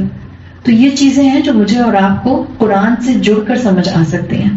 قرآن سے جڑیے, اپنی زندگی کو ایسا مت گزاریں کہ کبھی اللہ کی مان لی اور کبھی اپنی مان لی. دیکھیں پاؤں پھسل سکتا ہے, کوشش میں ناکام ہو سکتی ہوں, لیکن میں لائف سٹائل کے طور پر اللہ کی نافرمانی نہ کر رہی ہوں. میں لائف سٹائل کے طور پر اللہ کو ناراض کرنے والے کاموں میں انوالو نہ ہوں. آپ یاد رکھیں, جتنا سخت وقت اس وقت تھا, آج بھی حالات سخت ہیں. آج بھی دین پر عمل کرنا آسان نہیں ہے. اگر آج کوئی ماں بیٹے کی کہتی ہے کہ میں بہت سادگی سے اپنے بیٹے کی شادی کروں گی اور میں لڑکی والوں کے اوپر بوجھ نہیں ڈالوں گی, ہم کم سے کم لوگوں میں بچی کو رخصت کر کے لے کے آ جائیں گے, تو آپ کے اپنے گھر والے ہی آپ کو کہنا شروع کر دیں گے کہ تم نے کیا نئی نئی چیزیں نکالنا شروع کر دیں. حالانکہ یہ نئی نئی چیز نہیں ہے. آپ کو دین بھی یہی سکھاتا ہے کہ آپ لڑکی والوں کے اوپر بوجھ مت بنیں. لڑکی والوں کے لیے چاہے لڑکی والے کتنا بھی افورڈ کر سکتے ہیں, اس وقت ہم یہ بات تو کر ہی نہیں رہے کہ وہ افورڈ کر سکتے ہیں یا نہیں کر سکتے. اس وقت بات ہو رہی ہے سنتوں کو زندہ کرنے کی, اپنی تسبیحات کو زندگی کے اندر پریکٹیکلی لے کر آنے کی. آپ لڑکے والی ہیں تو آپ کہیے کہ ہم کم سے کم لوگوں میں آپ کی بیٹی کو رخصت کر کے لے جائیں گے. اس کے بعد آپ ولیمہ کیجیے جو آپ کی استطاعت ہے, بغیر اسراف کے, بغیر شو آف کے, اور جو اللہ تعالیٰ نے آپ سے کہا ہے ضروری تھوڑی ہے کہ آپ 1 ڈش پر ولیمہ کریں. اللہ نے آپ کو دیا ہے اور آپ شو آف کے لیے نہیں کرتی ہیں, آپ 4 ڈشز رکھ لیجئے. آپ ضائع نہیں کرتی ہیں, آپ 5 ڈشز رکھ لیجئے. آپ کے اوپر ہے, اللہ نیتوں کے حال جانتا ہے. میں آپ کی نیت کو نہیں گیج کر سکتی, آپ میری نیت کو نہیں گیج کر سکتی. اسراف کا معاملہ سٹینڈرڈائز نہیں ہو سکتا کہ کس کو کہا جائے کہ اگر آپ نے اتنے کا جوڑا خریدا تو اسراف ہوگا, اتنے کا خریدا تو اسراف نہیں ہوگا. یہ ایسے نہیں ہو سکتا. جس کے شوہر کی مہینے کی تنخواہ ہی مثال کے طور پر 10 لاکھ ہے, اگر وہ عورت 20,000 کا جوڑا خرید لیتی ہے تو وہ اس کا اسراف نہیں ہے, انشاءاللہ نہیں ہوگا. اللہ اس کی پکڑ آسان کرے, نہ کرے اللہ اس کا حساب لے. لیکن ایک شخص, ایک عورت, اس کا شوہر جو ہے وہ کماتا ہی 20,000 مہینے میں, اور وہ عورت جو ہے وہ 10,000 کا جوڑا بنا لیتی ہے, وہ اسراف کر رہی ہے. اللہ سے مدد مانگیں, اس تسبیح کو اندر اتاریں, پوچھیں اللہ سے کہ اللہ میں اپنی زندگی کے معاملات میں بھی آپ کی فرما بردار کیسے بن سکتی ہوں. آج حالات مشکل ہیں, آپ باہر نکل کر دیکھیں, ہم میں سے جن جن کے بچے باہر پڑھ رہے ہیں ہم سب کو اندازہ ہے بچوں کو کیا کیا کچھ نہیں فیس کرنا پڑتا.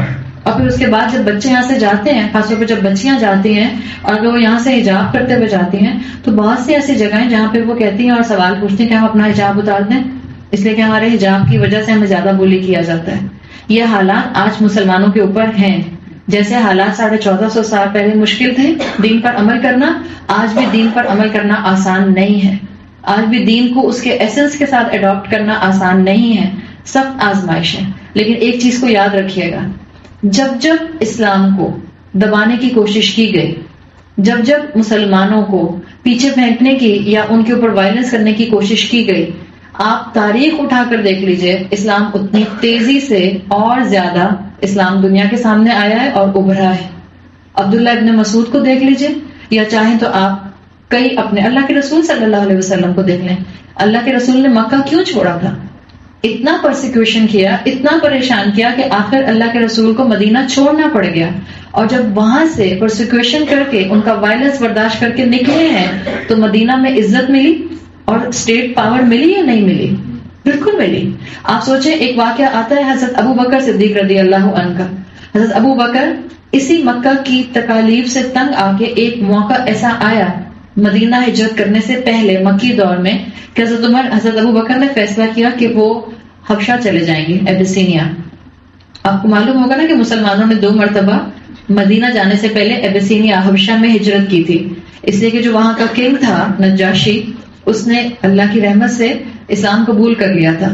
اور اسی نجاشی کے الفاظ ہیں کہ جب اس نے اللہ کا کلام سنا تھا اور وہ اللہ کے رسول پر ایمان لے آیا تھا, جب اس نے کہا تھا لا الہ الا اللہ محمد رسول اللہ, اس نے کہا تھا کہ اگر میں اس جگہ کا بادشاہ نہ ہوتا اور مجھ پر یہ اسٹیٹ کی رسپانسبلٹی نہ ہوتی تو میں اس رسول کی خدمت میں حاضر ہوتا جو یہ دین لے کر آئے ہیں, اور میں ان کے جوتے اٹھانے رکھنے کا کام کرتا.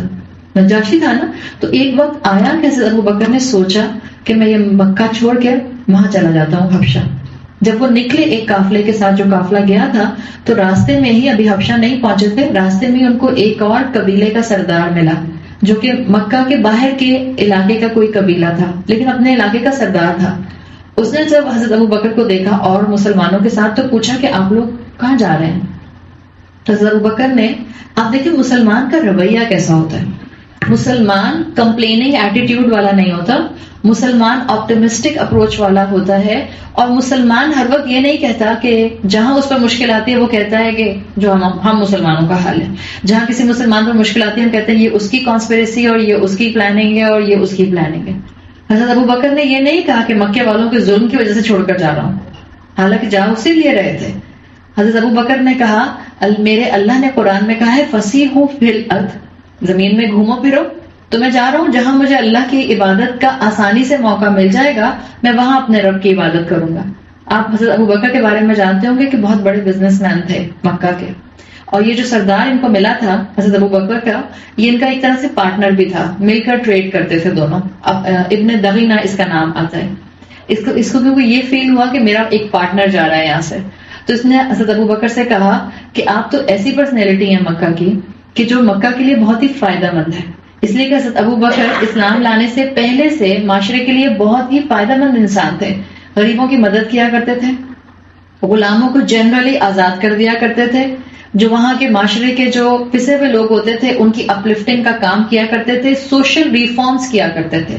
اور کاروبار بھی بہت چلتا تھا، تو مکہ کی جو اکنامکس تھی وہ بہت بہتر ہوتی تھی. تو ابن دغینہ نے کہا کہ آپ تو ایسا شخص ہیں کہ جس کو یہ مکہ چھوڑ کے جانا نہیں چاہیے اور مکے والوں کو آپ کو لوز نہیں کرنا چاہیے. تو اگر آپ میں سے کسی نے بایوگرافی پڑھی ہوئی ہے ساری یہ والی، تو آپ کو اندازہ ہوگا کہ وہاں پر عرب کے معاشرے میں اگر کسی کو اس طرح سے واپس آنا ہوتا تھا تو اس کو کسی کی پروٹیکشن میں رہنا ہوتا تھا.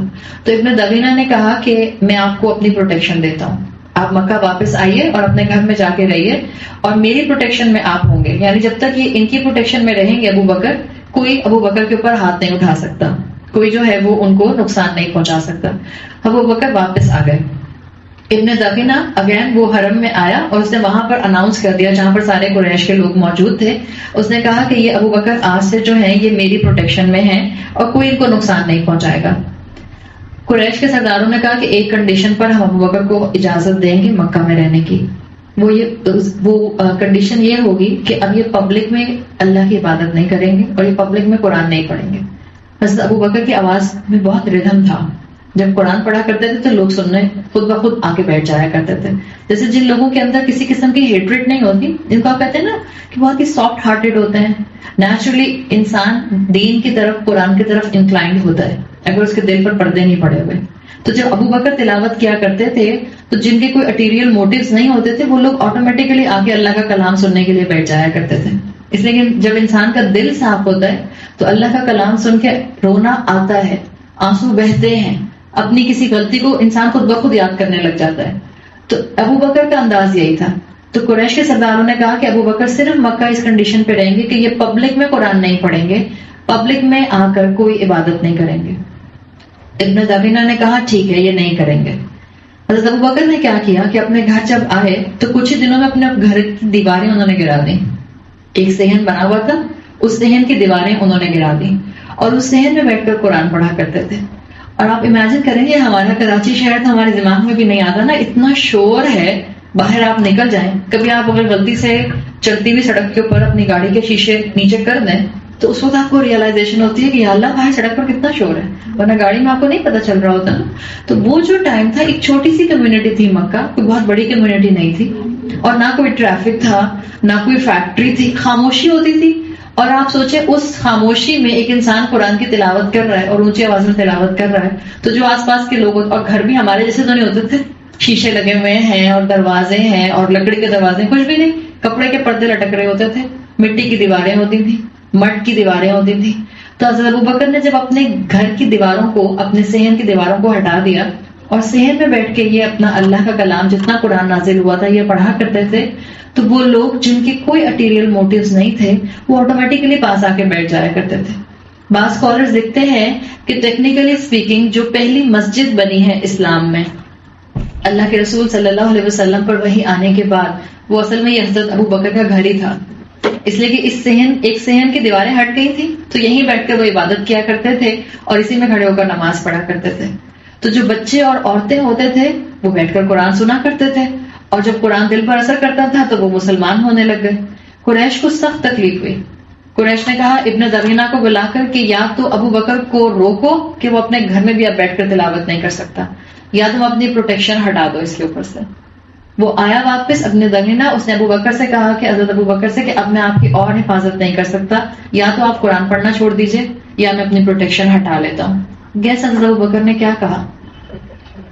اپنی پروٹیکشن ہٹا دو. اور پھر مکہ چھوڑ کے نہیں گئے، وہیں رہے.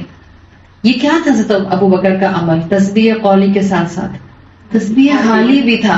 یہ نہیں کہا کہ ہاں اس وقت تو موقع یہی ہے کہ میں کمپرومائز کر لوں، چپ کر کے اپنے گھر میں بیٹھ کے عبادت کرتا رہوں جب پتہ ہے کہ باہر اتنی مشکل ہے. کسی کو تو سٹینڈ لینا ہوتا ہے، کوئی تو کھڑا ہوگا اللہ کے دین کو سنبھالنے کے لیے. یہ امید اور یقین ہے ہر انسان کے اور ہر مسلمان کے اندر. میری کوئی حیثیت نہیں کہ میں اللہ کے دین کو کھڑا کروں، میں نہیں ہوں گی تو اللہ فرشتوں سے یہ کام کرائے گا. اللہ چاہے تو لشکر کے لشکر بھیج سکتا ہے. اللہ نے تو کہا ہے تم نہیں بدلو گے تو اللہ کسی اور کو بھیج دے گا، اللہ کوئی اور مخلوق بھیج دے گا، اللہ کوئی اور قوم بھیج دے گا، اللہ کسی اور انسان کو کھڑا کر دے گا. میری لالچ ہونی چاہیے کہ اللہ اس کام میں میرا حصہ ڈل جائے، اللہ اس کام میں میری کسی قسم کی پارٹیسپیشن ہو جائے، اللہ میں کوئی اس کے اندر جو ہے اپنا رول پلے کر سکوں. حضرت ابو بکر نے اپنی تسبیح حالی کو مینشن کیا، اور حضرت ابو بکر نے ابن دغینہ سے کہا میری جو جوار ہے، جوار پروٹیکشن کو کہتے ہیں عربی زبان میں، انہوں نے کہا میری جوار جو ہے وہ اللہ ہے اور اللہ مجھے پروٹیکٹ کرے گا. اور اس کے بعد پھر کچھ ہی عرصے کے بعد وہ ٹائم آیا کہ اللہ تعالیٰ نے حکم دیا کہ آپ جو ہیں رسول اللہ کو کہ آپ مکہ چھوڑ کر مدینہ چلے جائیے. اور اس کے بعد آپ حضرت ابو بکر کا مقام دیکھیے کہ اللہ تعالیٰ نے ان کو کیا مقام دیا. حالات، تاریخ گواہ ہے کہ جب جب اسلام کو روکا گیا ہے تب تب اسلام جو ہے وہ اور پاور کے ساتھ کھڑا ہوا ہے.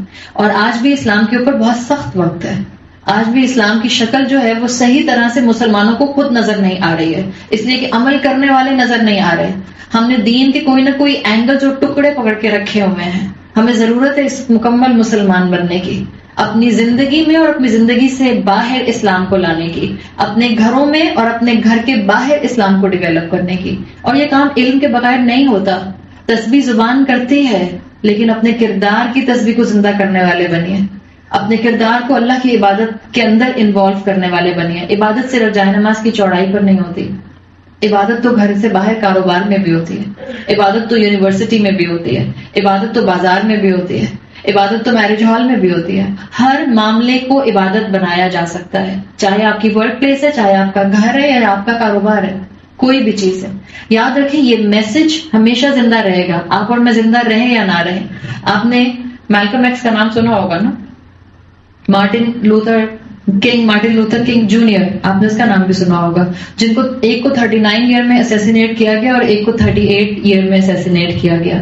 میرا خیال ہے شاید سیکنڈ انوگریشن تھی اوباما کی، انوگریشن سیریمنی جو اس کی تھی پریزیڈنسی کی، اس میں میلکم ایکس کی وائف نہیں، مارٹن لوتھر کنگ کی وائف جو تھی اس کو انوائٹ کیا گیا تھا اور اس نے اپنے شوہر کے الفاظ دہرائے تھے. آپ سوچیں کہ یہ سوشل ریفارمسٹ تھے نا، سارے امریکن سوشل ریفارمسٹ، اس لیے کہ افریقن لوگ تھے اور اپنے رائٹس کے لیے اپنے اپنے ٹائم پر یہ سب کھڑے ہوئے، چاہے وہ میڈگر ایور تھا یا میلکم ایکس تھا یا یہ تیسرا نام جو مارٹن لوتھر کنگ کا آتا ہے. یہ تینوں افریقن لوگ تھے اور ان تینوں نے اس پورے معاشرے کے اندر، امریکہ کے اندر جو ریسزم ہے اس کے خلاف آواز اٹھائی تھی. سوشل ریفارمسٹ تھے. اور ان میں سے ایک، میرا خیال ہے ایک تو جو ہے وہ نیچرل ڈیتھ مرا تھا، اور نیچرل ڈیتھ بھی ایسے مرا تھا کہ اس کو جب ہاسپٹل لے جایا جا رہا تھا تو جس نیئرسٹ ہاسپٹل میں اس کو لے کے گئے تھے انہوں نے اس کو لینے سے انکار کر دیا تھا، اس لیے کہ وہ افریقن تھا. انہوں نے کہا تھا ہم افریقن لوگوں کو ڈیل نہیں کرتے ہیں، تو اسی وجہ سے ایمبولینس میں یہاں سے وہاں کرنے میں اس کی ڈیتھ ہو گئی تھی. تو جب اس کی وائف آئی ہے، اس نے اسپیچ دی ہے، تو اس نے اپنے شوہر کے الفاظ دہرائے تھے. اس نے کہا تھا you can kill a man but you cannot kill a message. اور اگر آپ مسلمانوں کے اینگل سے اس کو دیکھیں تو آپ دیکھیں یہ کتنی خوبصورت بات ہے اور کتنی کمپلیٹ بات ہے. کسی نان مسلم کی بات کو بھی آپ سمجھنا چاہیں تو بہت کچھ سمجھ سکتے ہیں. اسلام یہ نہیں کہتا کہ آپ کسی نان مسلم کی اچھی بات کو سیکھ نہیں سکتے یا آپ اس نان مسلم کی اچھی بات سے فائدہ نہیں اٹھا سکتے. کہنے کو تو ایک نان مسلم کی بات ہوئی لیکن بات کتنی کمپلیٹ ہے. You can kill a man but you cannot kill an idea. آپ مسلمانوں کو ختم کر سکتے ہیں، آپ اسلام کو نہیں ختم کر سکتے.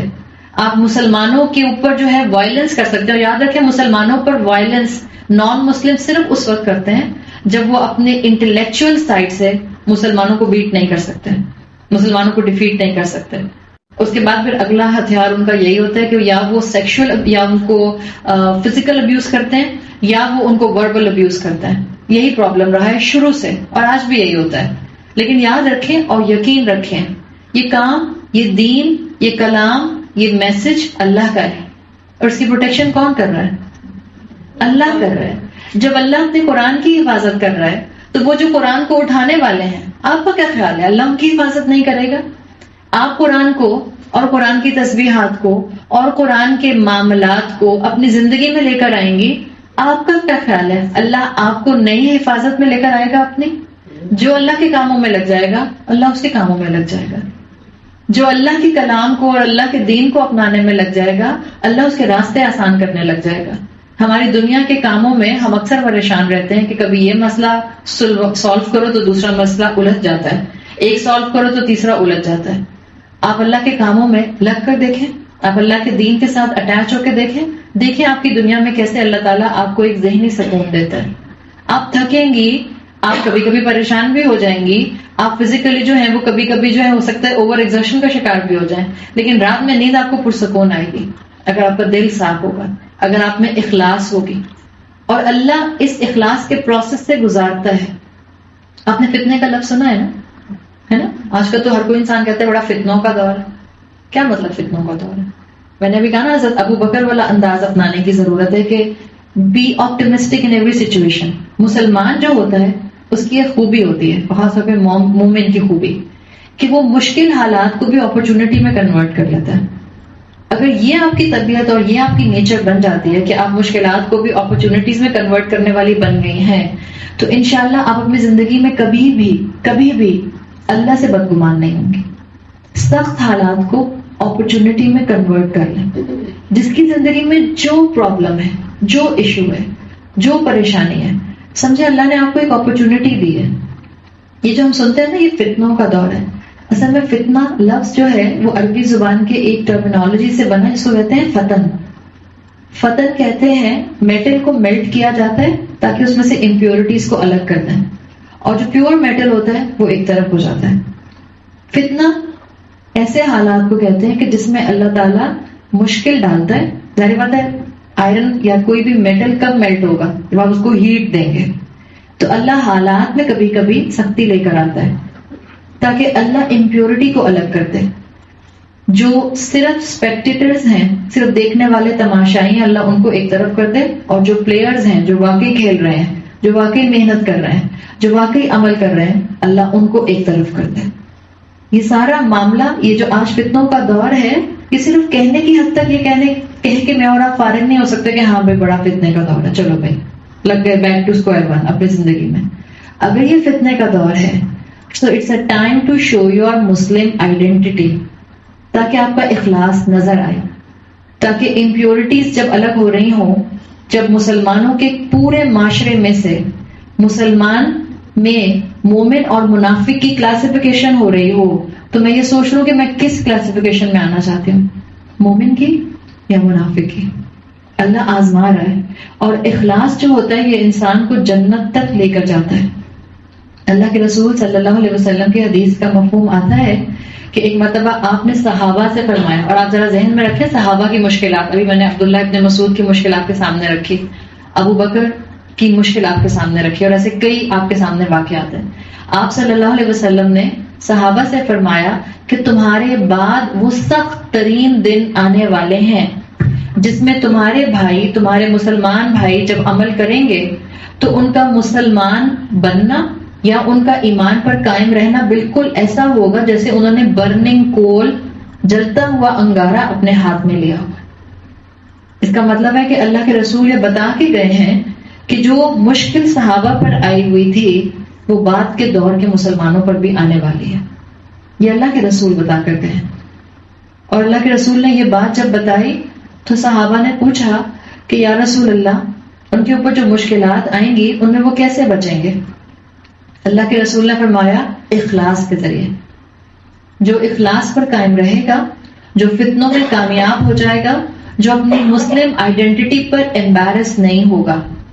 یہ جو فوراً ہی امریکن امیگریشن پر پہنچ کے اپنا دوپٹہ اتار کے اپنے بیگ میں نہیں ڈال دے گا. I'm so sorry to say، لیکن ہم یہی دیکھتے ہیں. پاکستان میں تو اللہ ہوتا ہے، شاید وہ امریکہ کے ایئرپورٹ پہ پہنچتے ساتھ جو ہے وہ اللہ جو ہے وہ ہمیں دیکھ نہیں سکتا ہے. ہمیں یہی لگتا ہے ہم ہی ہوتے ہیں نا جو یہاں سے ویسے گھوم پھر رہے ہوتے ہیں، اس کے بعد ہم سعودی عرب جدہ ایئرپورٹ پہنچتے ہیں تو کیسے مسلمان لگتا ہے. تو اللہ تو سب جگہ ایک ہی جیسا ہے. This is a high time to show your allegiance with Islam. This is the high time. اب بھی نہ دکھایا تو کب دکھائیں گے؟ اگر آپ کو محسوس ہو کہ کوئی انسان یا کوئی کلین یا کوئی قبیلہ یا کوئی بھی کوئی گروپ آپ کے ماں باپ کو مستقل گالی دے رہا ہے، کیسے لگے گا آپ کو؟ آپ کہیں گے اب کیا کروں، میں مجبور ہوں، دے رہا ہے تو میں کیسے اس کی زبان روک سکتی ہوں؟ ہم مسلمانوں کا اس وقت یہی حال ہے. اسلام پر انگلیاں اٹھ رہی ہیں، اللہ کے رسول کے کارٹون بن رہے ہیں. میں یہ نہیں کہہ رہی کہ آپ جا کے توڑ پھوڑ کیجیے، اللہ نہ کرے ہم مسلمان ایسے کام کرنے والے ہوں. بٹ شو ود یور اخلاق and with your personality that you are a carrier of Islam. Become اہل القرآن، قرآن کو اٹھانے والے بنے، قرآن کو اپنے شخصیت کے اوپر ریفلیکٹ کرنے والے بنے. آپ چلتی پھرتی، گفتگو کرتی ہوئی، معاملات نبھاتی ہوئی مسلمان نظر آئیں. کیا ہم مسلمان آج کلچرل ہپوکریسی کا شکار ہیں یا نہیں ہے یا نہیں؟ بہت زیادہ ہے. چلے اسی سیناریو کو ہم سے یہاں سب بیٹھے ہیں نا, سعدیہ نے جب بلایا ہوگا آپ لوگوں کو تو یہی بتایا ہوگا نا کہ میں آپ کو ایک ٹاک پہ ایک درس سے بلا رہی ہوں, یا کچھ اور کیا بلایا. بعض جگہ میں جاتی ہوں, وہ مجھ سے کہتی ہیں دیکھیں جب آپ سے لوگ پوچھیں گے تو پلیز وہ پریشان مت ہوئیے گا, ہم نے نہیں بتایا تھا ان کو کہ درس ہے. اگر ہم بتاتے درس ہے تو وہ نہیں آتی ہیں. ایسے بھی لوگ ہیں, سیریسلی ٹیلنگ یو, ایسی بھی جگہ پہ لوگ ہیں جب وہ بےچارے اپنے کانٹیکٹس کو بلاتے ہیں تو ان کو یہ چھپانا پڑتا ہے کہ ہم درس کے لیے بلا رہے ہیں. وہ کہتے ہیں وہ نہیں سننے کے لیے آئیں گے. ورنہ اللہ کا شکر ہے الحمدللہ, مجھے اچھی امید تھی اور الحمدللہ آپ سب امید پہ پورا بھی اترے کہ سعدیہ نے آپ کو درس کے لیے کہا تھا اور درس سننے ہی آئے. اللہ تعالیٰ آپ کی نیت کا آپ کو بہترین اجر دے. لیکن میں ایک اس محفل کی بات کر رہی ہوں کہ آپ کو معلوم تھا یہ درس کی محفل ہے, صحیح؟ کیسا لگتا آپ کو اگر یہاں میں بیٹھی ہوتی یا کوئی بھی اور خاتون آتی, چلے مجھے چھوڑ دیں تو زیادہ ہی ذرا ٹراماٹائز ہو جائیں گے سارے اگر میں ہوں تو. کوئی خاتون آتی ہے جس کو درس کا انویٹیشن معلوم تھا کہ درس کا انویٹیشن ہے اور وہ بیک لیس بلاؤز میں آ جاتی ہیں, کیسا لگے گا آپ کو؟ برا لگے گا نا. سعدیہ بھی سوچیں گے ایک منٹ کے لیے یا اللہ میں نے درس کا کہا تھا, شاید غلط سمجھ گئی. اچھا وہی خاتون آپ کو کسی بینک ڈنر میں مل جاتی ہیں, جو کارپوریٹ ڈنر نہیں ہوتے ہمارے, اسی اودیم میں, تب برا لگے گا؟ نہیں. دس از کالڈ کلچرل ہپوکریسی. کیوں نہیں برا لگے گا؟ حالانکہ یہاں تو کوئی مرد بھی نہیں ہے, اللہ کا بندہ آ بھی جاتی ہیں تو اللہ خیر صلاح موسٹ ویلکم, بیٹھ جائیں, مجھے تو برا نہیں لگے گا. چلے شکر ہے عورتوں نے پہنا ہوا ہے. دس از کلچرل ہپوکریسی. ہم کہہ رہے ہیں کہ درس میں آ رہے ہیں so at least look religious, اور اگر آپ اپنے کارپوریٹ ڈنر میں اٹس اوکے بھائی, وہ کارپوریٹ ڈنر ہے, دین کا وہاں پہ کیا تعلق ہو گیا؟ ہم کس کو بے وقوف بناتے ہیں؟ اپنے آپ کو بنا رہے ہیں. اللہ نے قرآن میں کہا ہے وہ کس کو دھوکہ دیتے ہیں؟ انفسہم, اپنے جانوں کو دھوکہ دیتے ہیں, اپنے آپ کو دھوکہ دیتے ہیں. نہ اللہ کو دھوکہ دے رہے ہیں, نہ دین کو دھوکہ دے رہے ہیں, نہ اسلام کو دھوکہ دے رہے ہیں. آج مسجد کے اندر کوئی جاتا ہے تراویح پڑھنے کے لیے اور وہ بیچارہ ایسے پہنچ جاتا ہے سلیو لیس کے اندر, تو سب اس کو باتیں کرتے ہیں. اور اگر وہ کہیں باہر کسی پارٹی میں مل جائے گا تو it's okay, it's a norm, کوئی ایسی بات نہیں ہے. ٹیکنیکلی اسپیکنگ وہ مسجد تو ایک طرح کا, ہمارے خاص طور پہ اگر آپ مسجد کا ایسنس سمجھیں, کلچر میں مسجد کیا رول رکھتی ہے. مسجد is like a clinic. Masjid should be like a rehab center جہاں بیمار لوگ آتے ہیں. ہم سبھی بیمار ہیں نا, گناہ تو ہم سبھی کرتے ہیں. سو اگر کوئی آ جاتا ہے مسجد میں ایسا, اٹس اوکے, ٹراماٹائز ہونے کی ضرورت نہیں ہے. ہاں اب یہ یاد رکھیں, ہم الحمدللہ درسوں میں آتے ہیں. جب میں درس میں آتی ہوں اور میں درس میں آ کے مثال کے طور پر یا کسی قرآن کورس میں یا کسی قرآن کلاس میں سلیو لیس نہیں پہن کر آتی ہوں, تو جب آپ ایک ریہیب سینٹر میں آتے ہیں وہاں پر کنٹرولڈ انوائرمنٹ ہوتا ہے, صحیح. اب آپ کے ریہیب سینٹر نے آپ کے اوپر کتنا امپیکٹ کیا ہے, کتنی ورکنگ کی ہے, یہ کب پتہ چلتا ہے؟ جب آپ کا پیشنٹ باہر جاتا ہے اس ریہیب سے. کسی کوئی ڈرگ ایڈکٹ تھا, اس کو 2 مہینے آپ نے ریہیب میں رکھا, آپ نے اس کی تھراپیز کی, آپ نے اس کا علاج کیا, وہ تو ابھی جب تک ریہیب میں ہے وہ کنٹرولڈ انوائرمنٹ میں ہے. کب پتہ چلے گا کہ آپ کی تھراپی نے اس کے اوپر کام کیا ہے؟ when he will move out. صحیح. قرآن کے کورس میں بہترین پرفارمنس دینا اور بہت اچھا انسان اور بہت اچھا اخلاق اور بہت اچھی طرح سے ڈریس اپ ہو کے آنا, it's like you are coming in rehab, it's a controlled environment. پر جب میں اور آپ باہر جاتے ہیں, خاندانوں میں جاتے ہیں, خاندانوں میں میکے اور سسرال کو اور معاملات کو اور اپنے باہر کی ڈیلنگز کو کرتے ہیں, وہاں کتنا اسلام کا کورس میرے اندر نظر آتا ہے, یہ پتا چلے گا میری تصویر سے جو اندر میری زبان سے اتری ہے یا نہیں اتری. اللہ کا کلام میرے حلق سے نیچے اتر رہا ہے کہ نہیں اتر رہا. دس از دا پرابلم. اس کو پن پوائنٹ کیجئے, اس کو چیک کیجئے. جب آپ زبان سے سبحان اللہ کہیں اللہ پاک ہے, تو اپنی مینٹل تھراپی کیجئے. میں امپرفیکٹ ہوں, اللہ میں کوشش کروں گی میں اچھی انسان بن جاؤں, پر مجھ سے غلطی ہوگی, اور جب غلطی ہوگی تو اپنے آپ سے ہوپلیس نہیں ہو جانا بلکہ استغفار کرنا ہے. جب آپ اللہ کو کہیں اللہ آپ پاک ہیں سبحان اللہ, تو باقی ہر دوسرا انسان یاد رکھیے کوئی کمپلیٹ نہیں ہے. اور جب دوسرا انسان کمپلیٹ نہیں ہے تو آپ یہ نہیں کہہ سکتے اس سے ایکسپیکٹ کریں گے کہ یہ میرے ساتھ کبھی غلطی نہیں کرے گا. اپنی تصویر کو انٹرنلائز کیجیے, اپنے آپ کو مضبوط کیجیے, اس لیے کہ اللہ تعالیٰ نے آپ کو اس دنیا میں امتحان کے لیے بھیجا ہے. ذرا سی اللہ آزمائش ڈالتا ہے تو ہم ہل کے رہ جاتے ہیں. اس آزمائش میں صرف اتنا سوچ لیا کریں اپنی زندگی میں پیچھے مڑ کے کہ اللہ نے میری پوری زندگی کے اسپین میں کتنی مرتبہ مجھے پریشان کیا اور کتنی مرتبہ مجھے خوش کیا. آپ کو خود پتا چل جائے گا کہ شاید پریشانی تو شاید گنے ہوئے چند نمبرز میں آئی ہے, لیکن جو خوشی ہے وہ تو مجھے یاد ہی نہیں ہے. 99% تو الحمدللہ چیزیں اسموتھ چلتی ہیں, 1% پرابلم آتا ہے, بلکہ شاید 0.5% پرابلم آتا ہے.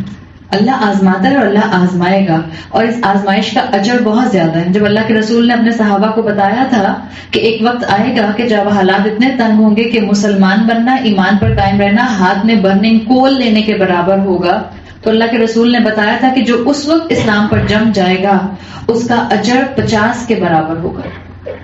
صحابہ نے پوچھا اجر 50 منہم, ان کے 50 کے برابر ہوگا؟ تو اللہ کے رسول نے فرمایا نہیں, اجر 50 منکم, جو بعد میں آنے والے, آج جو انسان اسلام کے کسی ایک عمل کے اوپر جم جائے گا, اسٹیڈ فاسٹ ہو جائے گا, اس کو 50 صحابہ کے برابر ثواب ملے گا. آپ نے فرمایا تھا اجر 50 منکم, تمہارے 50 کے برابر ثواب ملے گا. کیا آپ اور میں نہیں چاہتے کہ ہم صحابہ جیسی ایلیٹ کمپنی میں روز محشر کھڑے ہوئے ہوں؟ آج اپنے بچوں کو یہ بات بتائیں, اس لیے کہ آپ کے اور میرے بچے جو ہیں وہ اپنی مسلم پرائڈ کھوتے جا رہے ہیں. ان کو مسلم آئیڈینٹی شو کرتے ہوئے امبیرسمنٹ فیل ہوتی ہے. وہ اپنی پردہ کرتی ہوئی ماؤں کو جو ہے اپنے فرینڈس کے سامنے نہیں لانا چاہتے ہیں. وہ اپنی دوپٹہ اڑی ہوئی اماں کو جو ہے وہ اپنے فرینڈس کے سامنے نہیں لانا چاہتے. وہ اپنے داڑھی والے ابا کو اپنے فرینڈس کے سامنے نہیں لانا چاہتے. ہمارے بچے کیوں بھاگتے ہیں ہم سے دور یونیورسٹیز کے لیے؟ ہم خود بھی بھگا رہے ہیں ویسے ان کو خوب ہی, ہاں سبھی بھگا رہے ہیں اپنے سے دور کر کر کے, جیسے وہ باہر سے جو ہے وہ پتہ نہیں کون سا جنت اور فردوس کا ٹکٹ لے کے آ جائیں گے. It's a hype. میں یہ نہیں کہہ رہی مت بھیجیں, مگر بہت ان کے مینٹلی گروم کر کے بھیجیں ان کو. اس لیے میں آپ کو اس لیے کہہ رہی ہوں کہ میں بہت بچوں سے کنیکٹڈ ہوں الحمدللہ.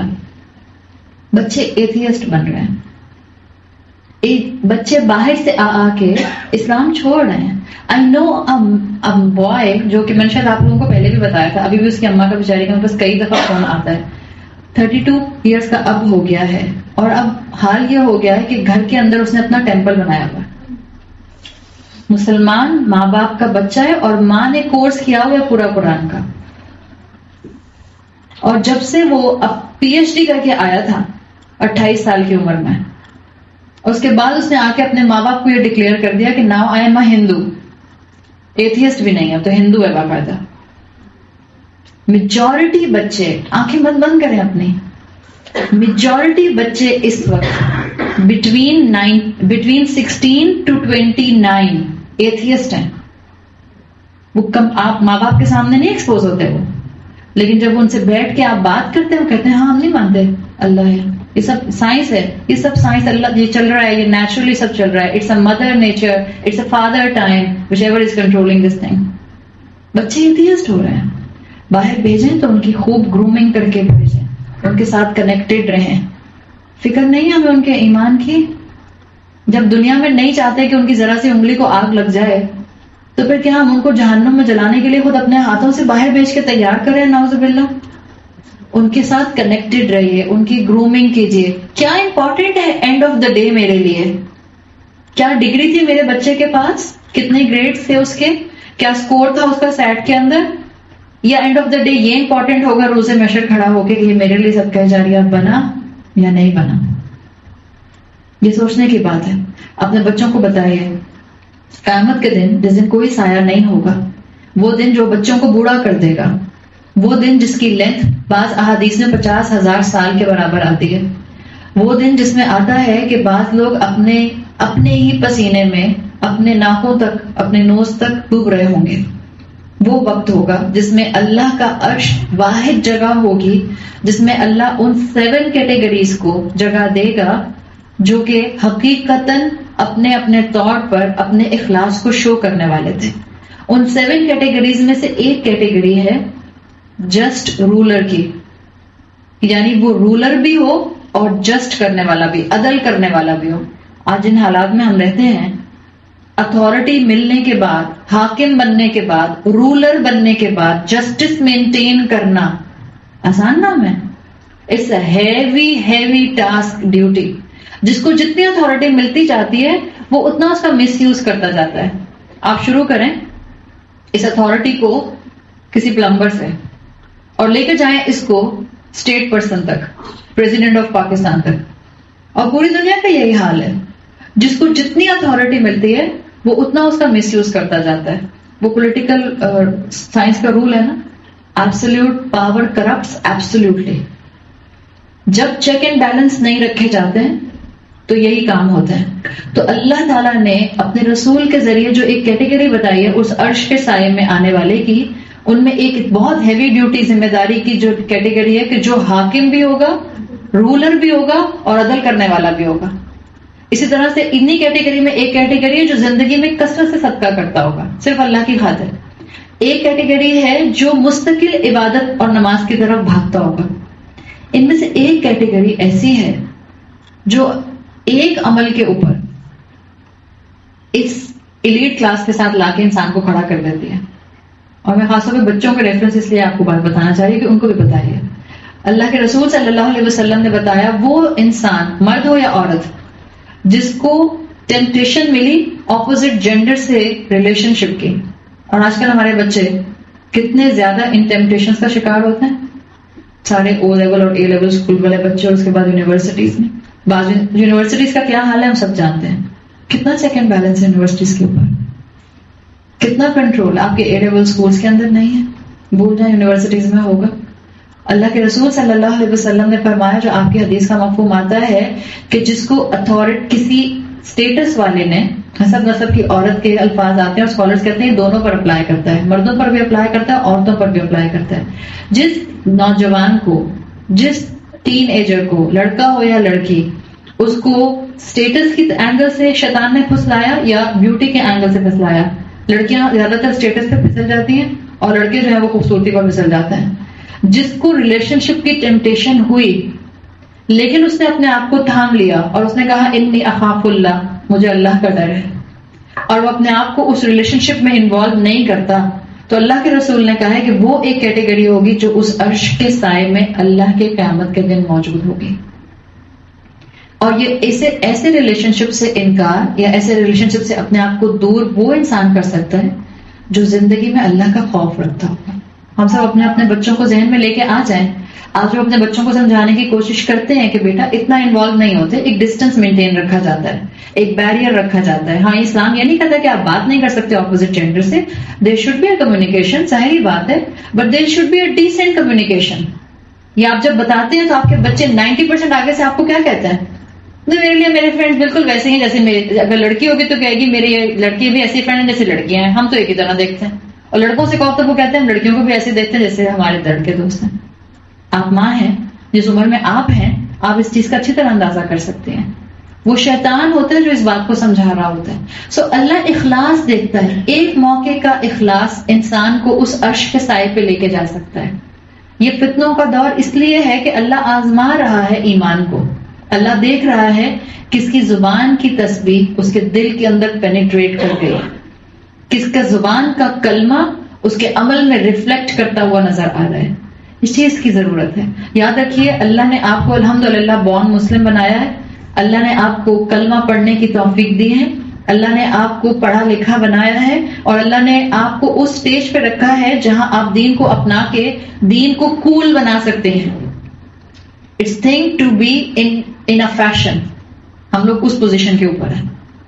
میں اور آپ اپنی پرسنالٹی سے کیا چیز فلٹر ڈاؤن کر رہے ہیں، یہ چوائس میرے اور آپ کے ہاتھ میں ہے. ہم میں سے ہر ایک کسی نہ کسی کا رول ماڈل ہے.